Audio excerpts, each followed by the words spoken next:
Gaia Nefilibata, a filosofia em território virtual. Olá! O projeto Gaia Nefilibata, Filosofia em Território Virtual, é um projeto que conta com professoras e professores da Universidade Federal do Recôncavo da Bahia, da Universidade Federal Fluminense, da Universidade Estadual de Feira de Santana, da Universidade Federal de Alagoas e da Universidade Federal de Sergipe, e tem por objetivo divulgar as pesquisas destes docentes.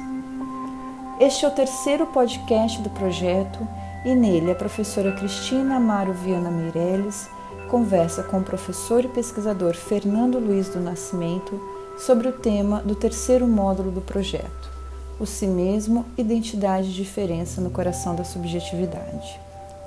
E eu sou a professora Giovana Temple, coordenadora do projeto.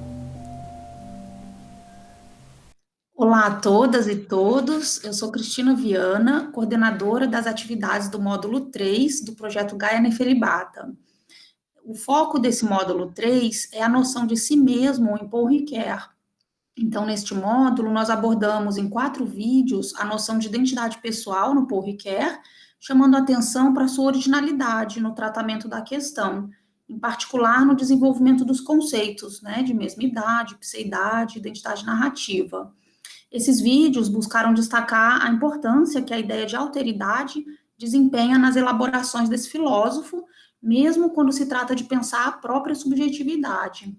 E hoje nós iremos fechar o módulo 3 com chave de ouro, Eu tenho o prazer e a honra de entrevistar o professor Fernando Luiz do Nascimento, que é especialista na filosofia de Paul Ricoeur.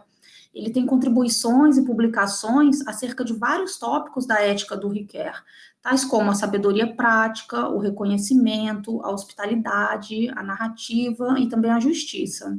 O professor Fernando Nascimento, ele pesquisa a filosofia de Ricoeur há muitos anos, desde a graduação na PUC de Campinas, o mestrado e doutorado na PUC de São Paulo e o pós-doutorado nos Estados Unidos.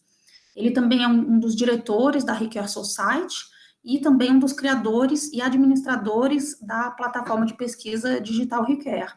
Então, como vai, Fernando? Um prazer tê-lo aqui conosco. Agradeço por você ter tido a disponibilidade. Eu sei que sua agenda é sempre muito cheia. Então, agradeço por você nos conceder essa entrevista. Muito obrigado, Cristina. É um grande prazer estar aqui com vocês. Agradeço profundamente o convite e a oportunidade de falar um pouco mais sobre o Ricoeur. Tá certo. Bom, eu queria começar pedindo para você contar um pouquinho da sua história, da sua trajetória de estudos do Paul Ricoeur, falando um pouco do seu percurso acadêmico e profissional, que começa na PUC de Campinas, você depois foi para São Paulo e depois você chegou no Bowdoin College, nos Estados Unidos, que é onde você agora leciona, E você contasse um pouquinho para a gente esse percurso, por favor. Sim, certamente, Cristina. Como você disse, eu comecei na PUC de Campinas, eu sou de Campinas, mas o detalhe é que, na verdade, eu comecei na área de computação.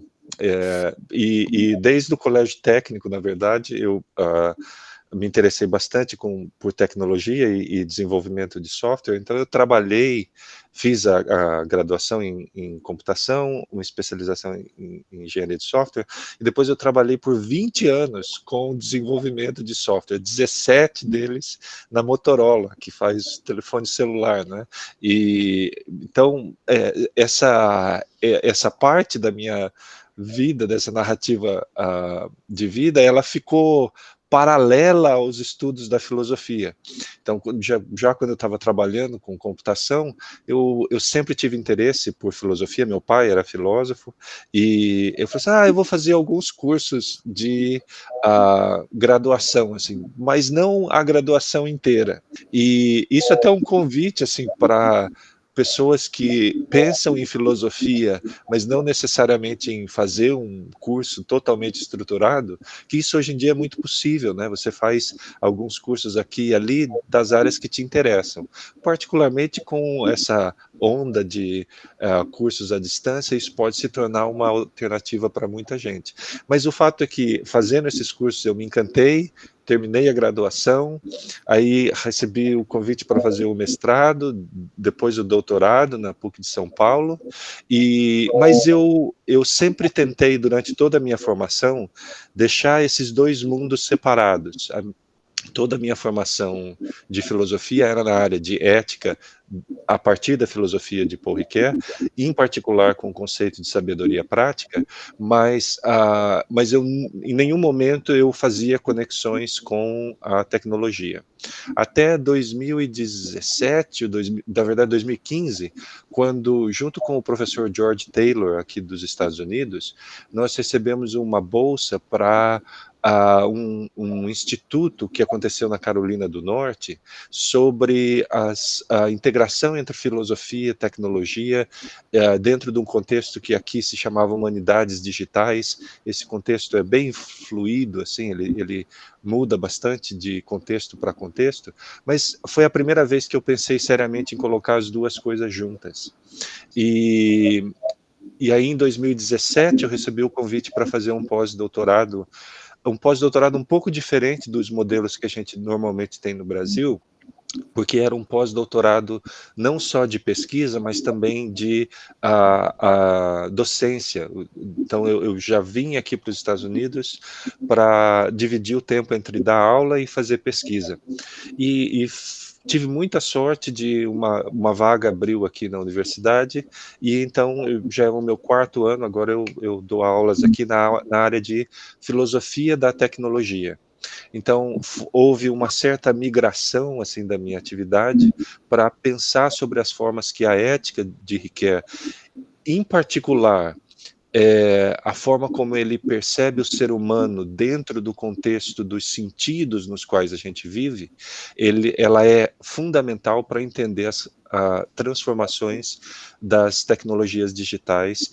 E acho que a pandemia trouxe esse assunto de uma forma muito significativa e pungente para a discussão do dia a dia, não é? Vocês fizeram um módulo sobre fake news, que é um desses exemplos nos quais a filosofia de Ricoeur pode contribuir bastante para pensar por que existe a fake news, por que ela é tão importante assim no cenário político e interpessoal hoje em dia. Mas um pouco essa é a minha trajetória, Cristina, e então hoje eu trabalho bastante nessa convergência entre a filosofia ética de Ricoeur e aspectos das tecnologias digitais, particularmente aquelas ligadas com smartphones. Que interessante, né? Então, você que no começo tentava manter essas duas dimensões separadas, a vida foi te dando a oportunidade de congregá-las, né? Exatamente. Eu não consegui deixar de pensar no próprio Paul Ricoeur, né? Que ele tinha esses dois interesses, né? No caso dele, a filosofia e a religião, né? E ele também se esforça bastante para deixá-los separados, né? Exatamente, Cristina. E é interessante você levantar este ponto, porque isso faz parte do ambiente dos estudos e das pesquisas ricoeurianas, como você sabe. A interdisciplinariedade é algo que em alguns ambientes da filosofia pode não ser muito acolhida, mas no ambiente de Ricoeur é extremamente acolhida. Basicamente, qualquer conferência que você for de Ricoeur, mesmo aquelas mais voltadas para a filosofia, a interdisciplinariedade estará presente, né? Isso é muito interessante. A gente vê, sabendo esses detalhes da sua trajetória, né, que né, a sua alma já era ricoeuriana antes de você. É verdade. Eu queria te perguntar, você falou desse projeto com o professor George Taylor, trata-se da plataforma digital Ricoeur? Exatamente, Cristina. Essa foi uma ideia que o professor o George Taylor, só para dar um contexto, ele estudou com o Ricoeur, ele fez os estudos de doutorado na Universidade de Chicago nos anos de 70 com o próprio Ricoeur, e ele é editor dos livros do Ricoeur, Ideologia e Utopia, e agora está terminando a edição de uma outra obra muito importante, que também nasceu das aulas dele em Chicago nos anos 70, que será sobre a imaginação. E o professor George Taylor, ele tem uma influência enorme na comunidade internacional. Ele é um catalisador, um animador dessa comunidade, fundador da Society Ricoeur, já desde eu tive o privilégio de conhecê-lo em 2010, e durante muitos anos nós pensávamos sobre formas de animar a comunidade internacional. Não só animar no sentido de aumentar o número de participantes, mas também de dar condições para que as pesquisas fossem mais qualitativas, aumentar o nível de qualidade. E uma das coisas fundamentais é acesso à bibliografia. E como você sabe, a obra de Ricoeur é vastíssima.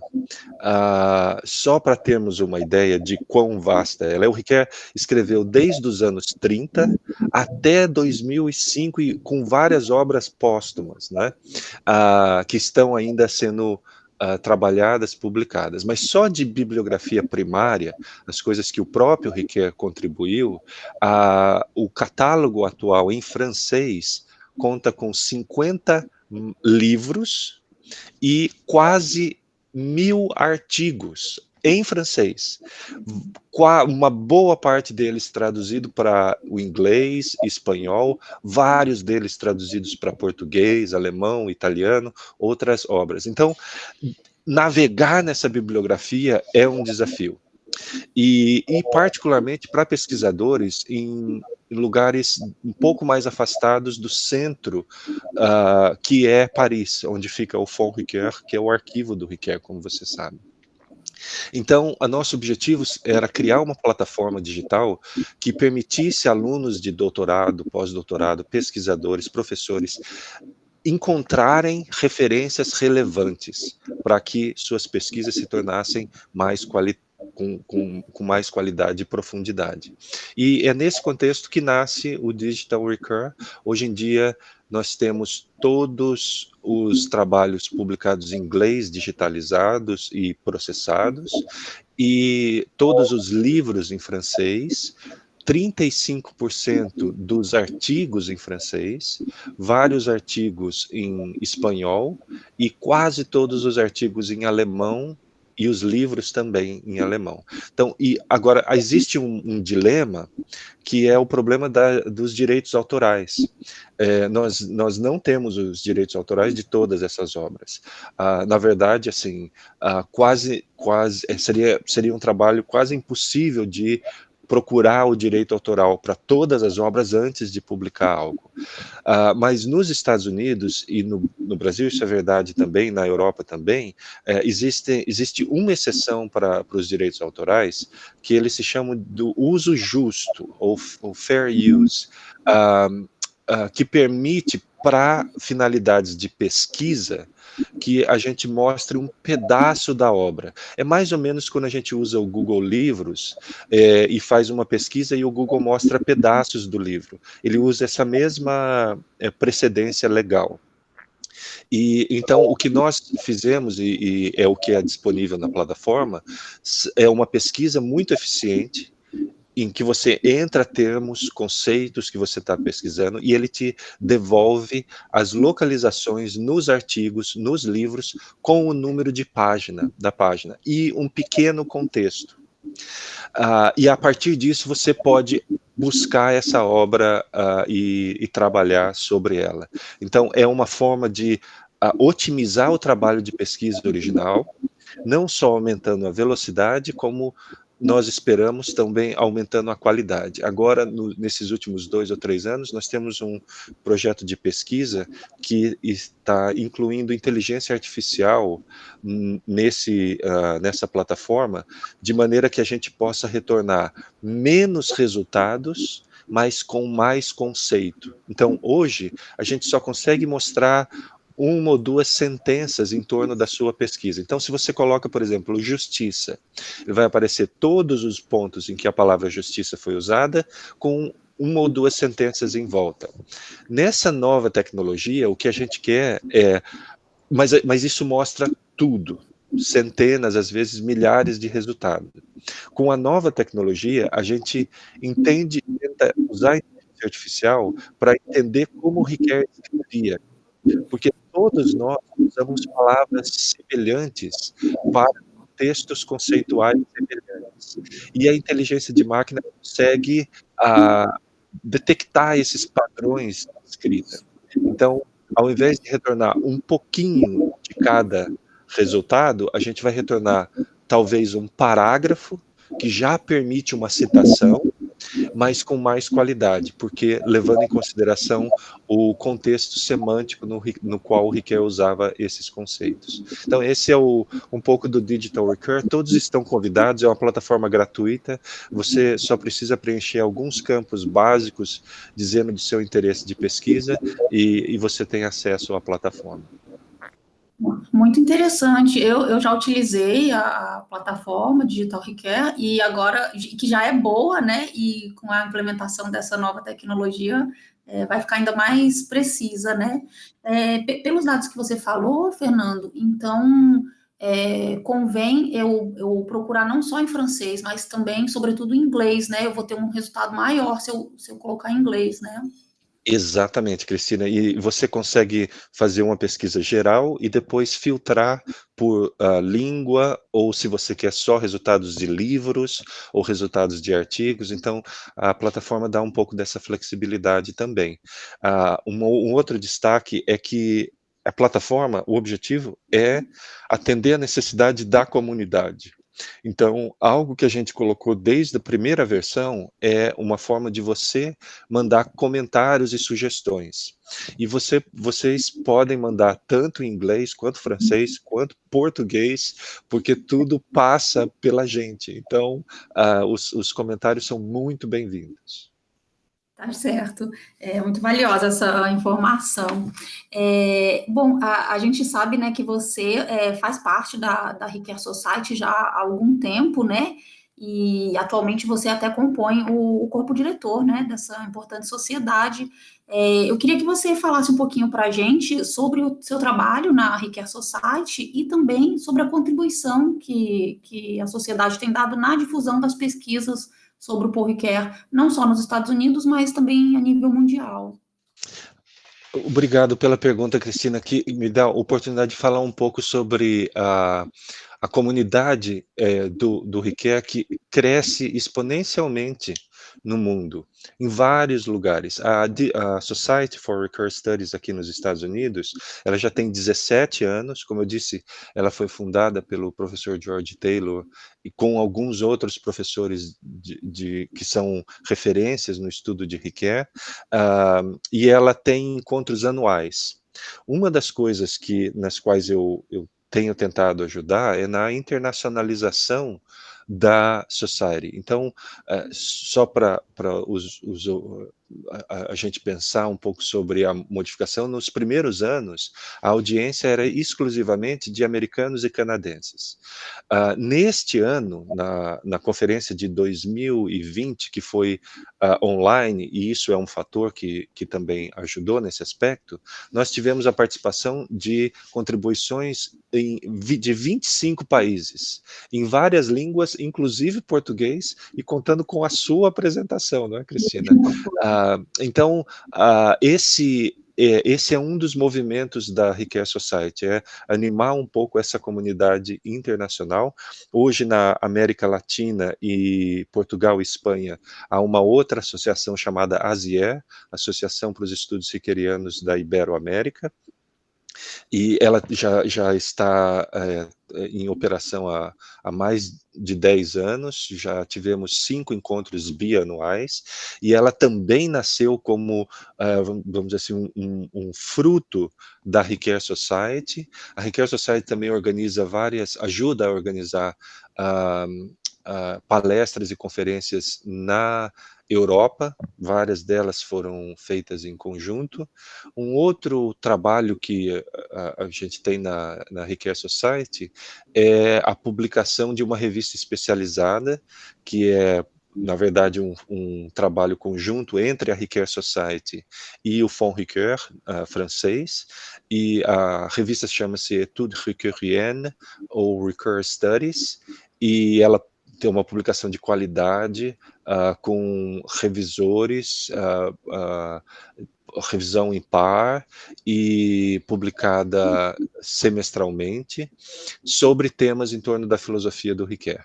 Então, contribuições internacionais são bem-vindas, inclusive em português e espanhol. Há uns 5 anos atrás, eu tive o prazer de editar um número junto com o professor Gonçalo Marcelo de Portugal, que era exclusivamente em português e espanhol. Então, esse movimento de integração internacional talvez seja uma das características mais importantes da Ricoeur Society.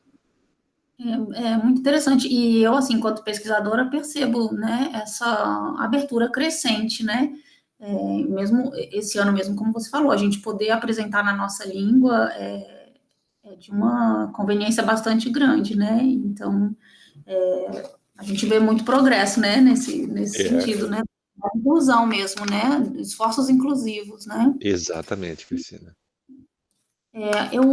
Falando agora um pouco, né, sobre a obra do Ricoeur, propriamente, a gente sabe, né, que faz muitos anos você estuda a ética do Ricoeur, você tocou no assunto no começo, né, e você conhece bastante o Si Mesmo Como Outro, que é o tema desse módulo 3, né, que a gente está homenageando essa obra, né. Aí eu queria que você falasse um pouco sobre a ética do Ricoeur, né, começando talvez esclarecendo para a gente por que ele carinhosamente a chamou de pequena ética, né? Ela é pequena ou por que isso? Exatamente, Cristina. Esse tema que me é muito caro, e agradeço muito a oportunidade de falar a respeito dele. Assim, o Si Mesmo Como Outro é um livro que me acompanha há muitos anos. É, e o tema, o Ricoeur chama de pequena ética, e ele mesmo fala assim, de uma forma, de certa forma, irônica, mas eu diria que o título Pequena Ética, ele mostra a combinação entre a sutileza intelectual do Ricoeur, através dessa ironia, combinada com a humildade intelectual de Ricoeur, que é patente em toda a sua obra, de conseguir construir pensamentos altamente complexos do ponto de vista filosófico, com simplicidade, com uma atenção imensa ao diálogo filosófico com a história da filosofia, e esses traços são traços fundamentais para entender a pequena ética. Eu destacaria 2 aspectos fundamentais a pequena ética. Ela, como você disse, ela está inserida no contexto do livro Si Mesmo Como Outro, que é fruto de um prêmio muito prestigiado de leituras, de palestras que eram dadas, ainda são dadas, na Universidade de Edimburgo, na Escócia. Então, os grandes nomes da filosofia do século XX foram convidados para esse ciclo de palestra, e Ricoeur deu um ciclo de 10 palestras, 12 palestras, na verdade, e 10 delas se tornaram o Si Mesmo Como Outro, organizadas em capítulos, e 3 deles, o 7º, 8º e 9º, são os capítulos que Ricoeur chama de pequena ética, que tratam particularmente da questão da ética. E os 2 aspectos que eu destacaria são o seguinte: primeiro, é uma ética que nasce da filosofia hermenêutica de Ricoeur. Então, os 6 primeiros artigos, eles tratam da filosofia hermenêutica e vão preparando o caminho da subjetividade para chegar na questão ética. Então, esse é o primeiro aspecto absolutamente fundamental para a modernidade da pequena ética de Ricoeur. Ela está num contexto altamente atualizado da filosofia hermenêutica, e ela rompe um pouco com uma dicotomia que é muito presente nas universidades americanas entre a filosofia continental e a filosofia analítica. Isso é verdade no Brasil também, mas é impressionante como isso é verdade aqui nos Estados Unidos e na Inglaterra. Os departamentos, eles são ou de filosofia analítica ou de filosofia continental ou europeia, de maneira geral, como alguns chamam. Mas o fato é que o Ricoeur rompe um pouco com essa dicotomia, porque toda a preparação da subjetividade, da análise filosófica da subjetividade, como imagino você tenha desenvolvido já no módulo, ela toma referenciais tanto da filosofia continental quanto da filosofia analítica. Esse é um aspecto muito interessante dessa preparação. E o segundo deles, que me parece muito importante para os alunos brasileiros de filosofia, é muito comum no Brasil nós organizarmos as aulas e os cursos de ética em blocos, né? Então, você fala sobre um bloco de filosofia teleológica, que normalmente tem a ver com Aristóteles e a tradição da ética da virtude. Depois você tem um outro bloco, que é a ética deontológica. Obviamente, Kant é o grande representante e as diversas repercussões que o pensamento kantiano na ética teve. Depois, você tem um outro grupo de pesquisadores de ética que pensam na ética da modernidade ou pós-modernidade, e nascem das interpretações de Hegel e fundamentalmente da fenomenologia do espírito. E um quarto bloco que são os utilitaristas, né? Desses 4 blocos, o Ricoeur cria uma filosofia prática que organiza de uma forma brilhante esses 3 primeiros grandes blocos, e ele coloca em contexto a filosofia de Aristóteles, a filosofia de Kant e a filosofia de Hegel em uma pequena ética, que eu espero, a partir dessa breve descrição, já tenha esclarecido que não há nada de pequenez filosófica nesta ética, e ao contrário, é um edifício assim, muito bem estruturado, primoroso para entender os benefícios que a tradição de Kant, de Aristóteles e de Hegel podem construir quando pensadas a partir de uma filosofia hermenêutica. Muito, muito instrutivo, assim, o mapa que você deu. Eu vou depois reescutar essa tua aula, né, quando ficar pronto. Abusando aí, né, dos seus conhecimentos, eu ia te pedir para você, se você puder desenvolver um pouco melhor essa apropriação e esse desenvolvimento que o Ricoeur faz da ética, né, deontológica do Kant, né, dessa inspiração aristotélica e inclusive do Hegel que você colocou, né, para pensar a norma, né, a norma moral, porque a norma moral é um problema, né, que a gente geralmente não dá para você passar por um curso de ética sem pensar o papel da norma, né. Então, qual a novidade, né, o Ricoeur traz para a gente para pensar a norma a partir dessas 3 referências aí? Excelente, Cristina. Eu acho que o ponto de partida é realmente, como você sugeriu na sua pergunta, a questão da norma. Porque para o Ricoeur, assim como para todos nós que pensamos em ética, o grande drama da ética é a possibilidade da violência e a possibilidade do mal que desrespeita a outra pessoa humana. Esse é o ponto fundamental da ética. Como viver de forma a evitar que outras pessoas sejam desrespeitadas e que o mal não aconteça e que a violência interpessoal ou institucional seja evitada. É importante lembrar que o Ricoeur, na sua trajetória pessoal, ele foi prisioneiro durante a Segunda Guerra Mundial. Então ele viveu o drama da Segunda Guerra Mundial e do nazismo de primeira mão. E isso é uma coisa na vida da gente, se a gente parar para pensar, assim, nós vamos ficar alguns anos prisioneiros num campo alemão. Isso é algo que vai marcar nossa vida para sempre, né? E o filósofo não pensa no ar. O filósofo pensa com os pés no chão. É lógico que ele tem que, como Hegel dizia, capturar o mundo a partir do conceito. Isso o Ricoeur faz muito bem, mas é o mundo no qual a gente vive, né? E o Ricoeur, então, está primordialmente preocupado com a violência. E por que há a violência? Por que há o mal? É preciso que haja regra. É por isso que é preciso que haja norma. E esse é o coração da filosofia kantiana, né? O Kant pensa assim: como é que eu posso falar sobre uma maneira de agir que não permita que vontades pessoais interfiram na busca de ações boas, né? Ou, na verdade, na ação boa em si mesma, a partir de um referencial puramente lógico e racional. E o Ricoeur acha que esse ponto é fundamental. É preciso testar o que a gente vai fazer a partir de referenciais racionais e universais como propostos, ou variantes das propostas de Kant.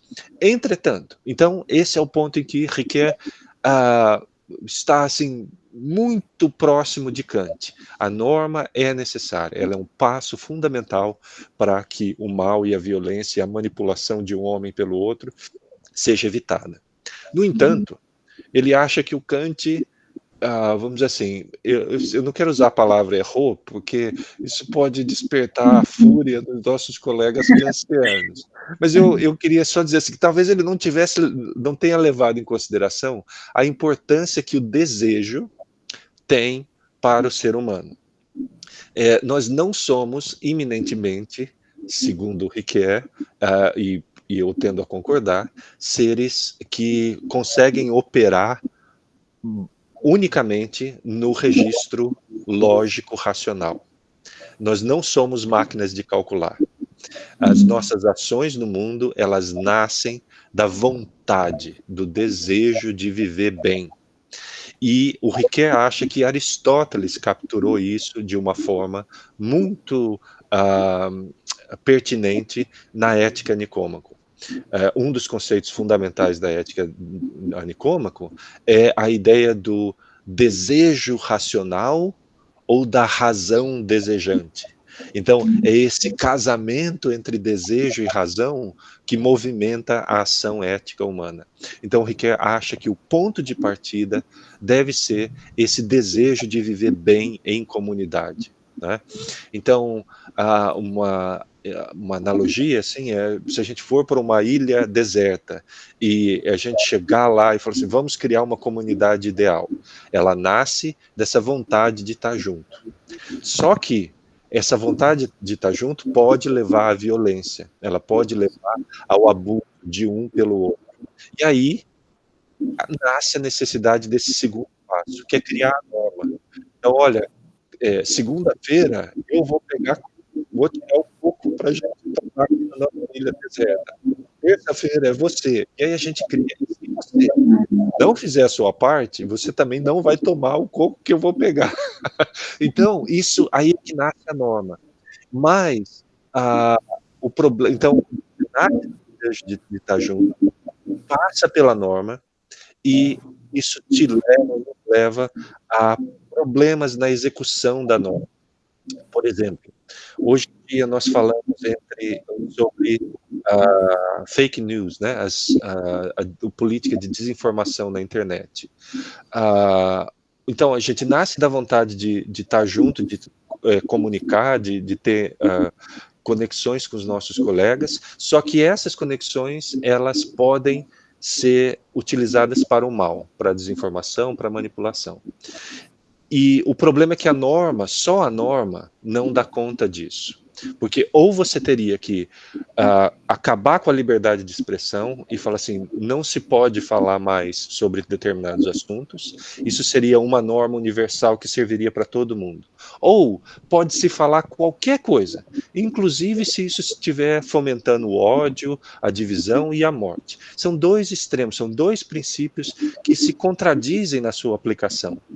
Então, ela exige a necessidade de um terceiro momento, que é o momento em que essa essas normas são aplicadas na vida real, no trágico da ação, como o Ricoeur diz, e trágico não no sentido de ser horrível, mas no sentido de ser complicado. A nossa vida é complicada. E isso nos leva de novo a Aristóteles e agora também a Hegel, com o conceito de sabedoria prática, que é essa capacidade de aplicar a regra ao caso. E Hegel teve um insight, apesar de todos os problemas com essa absolutização do espírito, Hegel teve o insight, teve a intuição de perceber que isso acontece em comunidade, no debate público. E esse é o ponto final da Ética de Ricoeur, no qual a sabedoria prática, que também é um aspecto da filosofia aristotélica, precisa não mais acontecer a partir de uma pessoa que domina todo o conhecimento, mas no conjunto de um grupo de pessoas que pensa a partir do debate público sobre formas de aplicar os princípios e as normas às novas condições que os tempos nos trazem, as sociedades nos trazem, como a gente está vivendo agora, uma situação completamente diferente com a pandemia. Eu queria agora perguntar para você, dando sequência, né, nessa tua explicação, ao Fernando, né, como que você acha que essa mediação aí, né, desse desejo racional ou razão desejante, né, via sabedoria prática, como que a gente poderia aplicar, se é que poderia, né, esses conceitos da ética riqueliana, né, ao cenário social e político da nossa atualidade, tanto nos Estados Unidos quanto no Brasil, pensando na pandemia, sem dúvida, né, que foi nossa realidade esse ano, mas também nas questões relacionadas a alguns movimentos, né, que a gente tem visto aí internacionalmente, mesmo no Brasil, que deixam uma porta aberta para a violência, né, no sentido social, tanto na violência nua e crua, muitas vezes, de fazer morrer, né, mas como também naquela mais de negligência, deixar morrer, né. Você acha que a gente tem elementos aí para pensar propostas interessantes para um mundo melhor, no final das contas? Cristina, a sua pergunta, assim, ela exigiria um tempo maior de resposta, mas eu vou fazer duas indicações breves, assim, só para um convite para o pensamento a partir do Ricoeur. O primeiro deles é que a filosofia da subjetividade ricoeuriana, como esse módulo destacou e o contexto do projeto destaca, ela é fundamental para entender as repercussões políticas e institucionais em que a gente vive, o ambiente contemporâneo. Ah, e, em particular, no caso do Ricoeur, ele destaca o fato de que a gente não há um lugar não ideológico. Eu vou repetir essa frase que, logicamente, ela é terrível, porque tem uma série de negações, mas ela é importante para a gente pensar assim: não há um lugar não ideológico.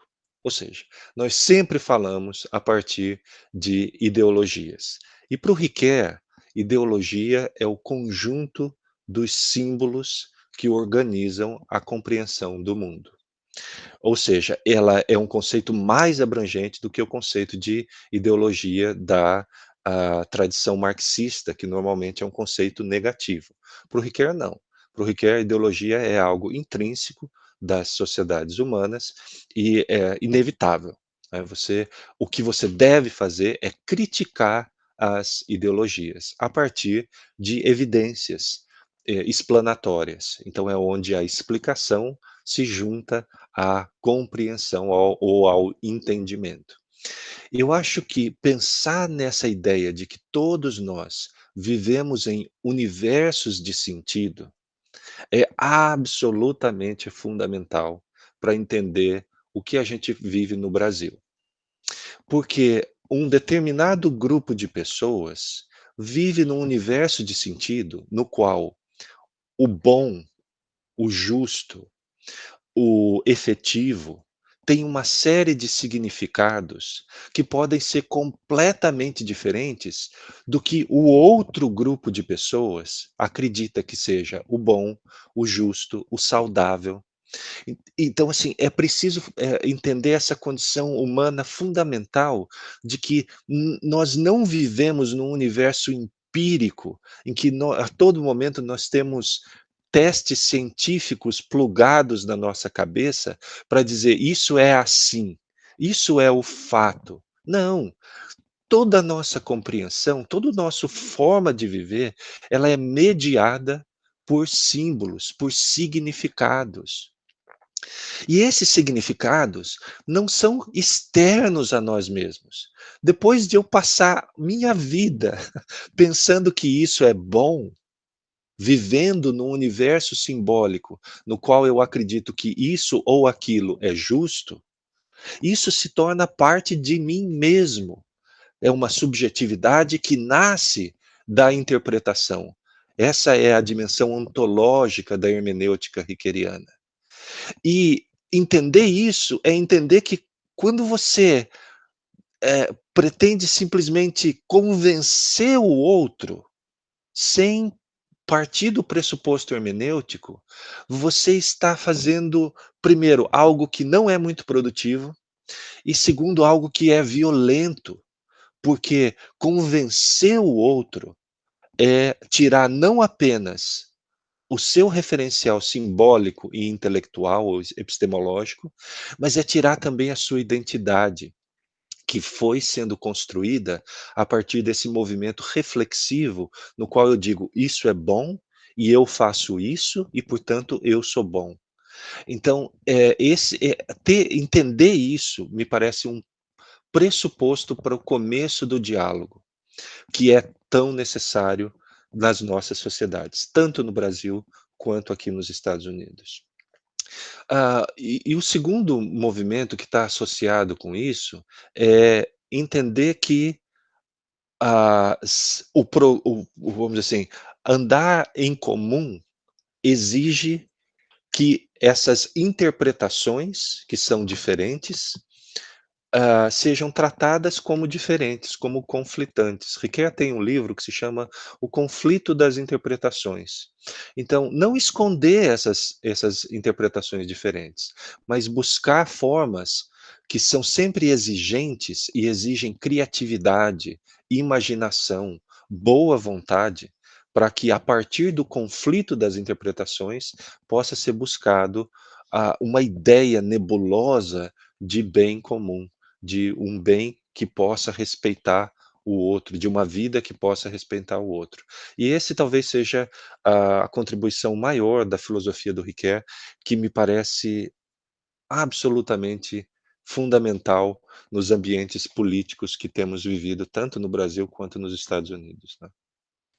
Muito obrigada pela sua resposta, bem interessante, né? Você expôs que a gente fala muito, né? É preciso dialogar, né? E aí, como você mostrou para a gente, o Riquet mostrou que o diálogo, se ele não houvesse respeito à esfera de sentido do meu interlocutor, ele pode acabar gerando uma violência e uma separação, uma oposição aí das pessoas, uma briga, né? Eu Exato. queria só para finalizar, te fazer uma última pergunta, porque acompanhando aqui o seu currículo, né, você tem publicado algumas coisas sobre as novas mídias, né? E eu queria te perguntar se, na tua opinião, para você falar um pouco essa direção atual, né, das suas pesquisas, né? Se você acha que, para a gente pensar esse movimento ético, né, no sentido de promover um diálogo que respeite as esferas de sentidos e que possa permitir um conflito de interpretações em que não saia confusão, mas que saia uma conversa, né? Você enxerga um papel importante para as novas mídias, né, na construção dessa nova ética? Muito obrigado, Cristina. E assim, uma oportunidade para mim fantástica de destacar o fato de que poucas coisas na história da humanidade são tão importantes hoje em dia para a gente pensar do ponto de vista filosófico, como a revolução digital e tecnológica que a gente tem vivido. Isso já era verdade há 2 anos atrás, 1 ano atrás, né? Quase todo mundo usa telefone celular, o nível de penetração de tecnologias digitais é absurda, né? Só para dar um número, aqui nos Estados Unidos, os jovens entre 8 e 18 anos, eles passam, em média, 7 horas do dia, em média, 7 horas do dia, na frente de telas. Então você imagina, se 8, 10 horas eles estão dormindo e 7 horas eles estão na frente de mídias digitais, o impacto que isso tem para a vida psíquica, para os relacionamentos interpessoais e para a estrutura, para o tecido social mais abrangente, como democracias e sistemas políticos. Então, eu realmente acho que a filosofia da tecnologia é um dos trabalhos intelectuais mais necessários. Ah, e por alguns motivos. Um deles é que a tecnologia, assim, o que a gente faz tem uma velocidade muito maior do que o sentido que a gente consegue dar para aquilo que a gente faz. E a filosofia, a ética, é esse trabalho de dar sentido com um objetivo para aquilo que a gente faz como seres humanos.